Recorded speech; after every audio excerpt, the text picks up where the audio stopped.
సీఎంఆర్ఎఫ్లో స్వాహా పర్వం, కాంగ్రెస్ నేతల అక్రమ దందా, ఒకరి చెక్కులు మరొకరి ఖాతాల్లోకి. కరీంనగర్ జిల్లా ఇల్లంతకుంటలో బాధితుడికి 60,000 టోకరా, 20-30 లక్షల వరకు పక్కదారి, బయటికి పొక్కకుండా జాగ్రత్తలు. కాంగ్రెస్ నేతల దందా మంచిగా ఉన్నదా వీళ్ళది?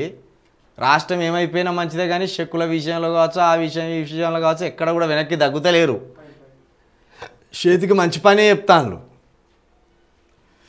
నిస్సాయులకు అందవలసిన ముఖ్యమంత్రి సహాయ నిధి, దాంట్లో కూడా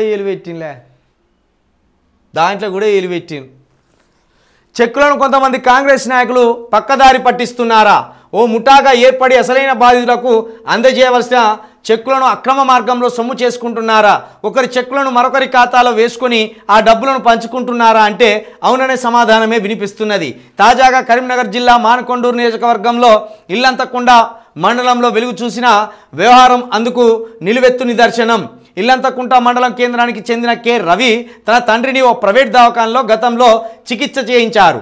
అందుకు ఖర్చును ఇవ్వాలని కోరుతూ ముఖ్యమంత్రి సహాయ నిధికి ఆయన దరఖాస్తు చేసుకోగా నెల రోజుల క్రితం అతని పేరట 60,000 చెక్కు వచ్చినట్టు విశ్వసనీయ సమాచారం. ఈ విషయాన్ని తెలుసుకున్న కొంతమంది ఇల్లంతకుంట మండల కాంగ్రెస్ నాయకులు ఎమ్మెల్యే క్యాంప్ కార్యాలయం నుంచి చెక్కును తీసుకెళ్లినట్టు తెలిసింది. ఆ చెక్కును అదే మండలం రహీం ఖాన్ పేటకు చెందిన కె రవి పేరున వ్యక్తి ఖాతాలో జమ చేసి సొమ్ము చేసుకున్నట్టు విశ్వసనీయ సమాచారం. అనంతరం వారు పంచుకున్నట్టు సమాచారం. వేరే వ్యక్తి చెక్కును తన ఖాతాలో ఎందుకు వేస్తున్నారని సదరు వ్యక్తి ప్రశ్నిస్తే అంతా మేము చూసుకుంటాం, మీకెందుకు అని చెప్పినట్టు తెలిసింది. చెక్కు వచ్చిన విషయం 2 రోజుల క్రితం అసలు బాధితుడికి తెలియగా అక్రమార్కుల విషయం బయటపడింది.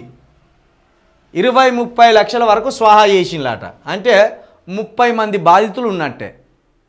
₹1,00,000 సీఎం సహాయ నిధి అందుతుంది.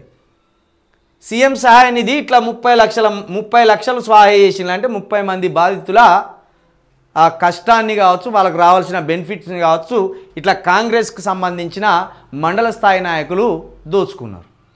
ఇంత దిగజాడు బతుకులు ఎందుకురా మీకు? ఎందుకు బిచ్చగాళ్ళు అవతారం ఎత్తుర్రి?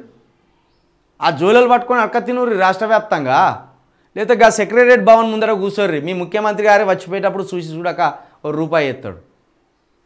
వాళ్ళే అనారోగ్యం పాలై, వాళ్ళే బాధలల్లుండి, వాళ్ళే దిక్కుమొక్కు లేక సీఎం గారి సహాయ నిధికి అర్జీ పెట్టుకుంటారు. ఆయన 5 నెలల తర్వాతనో 6 నెలల తర్వాతనో సంవత్సరం తర్వాతనో దీన్ని రిలీజ్ చేస్తారు. ఆ రిలీజ్ చేసిన దాన్ని ఏకంగా మరి ఒక వ్యక్తి చెక్కు ఇంకో వ్యక్తి ఖాతాలోకి ఎట్లా ట్రాన్స్ఫర్ చేస్తాను? ఎవడి తతంగం అంతా? ఇంత ధైర్యం ఎక్కడిది? వీళ్ళ మీద కేసులు ఎందుకు అయితే లేవు?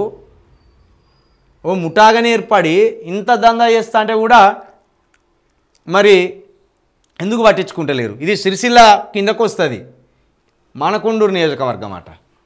ఇల్లంతకుంట అంటే సిరిసిల్లేమో అనుకున్నా. ఇది మానకొండూరు నియోజకవర్గం అంటే రసమయ్య అంతకుముందు ఎమ్మెల్యే, ఇప్పుడు సత్యం కావచ్చు.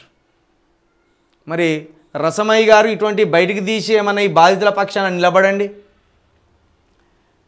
ఇట్లా బాధితుల డబ్బును కూడా కాజేసుకుంటూ బతుకుతున్న కాంగ్రెస్ నాయకులారా, నిజంగా మీకు ఏమాత్రం సిగ్గుశరం లేదని చెప్పాలి మీకు. ఎందుకే ఇలాంటి బతుకులు? ఇంతకంటే అడక తినడం నాయనే, మరి ఇంత అద్మానమైన కథలానే.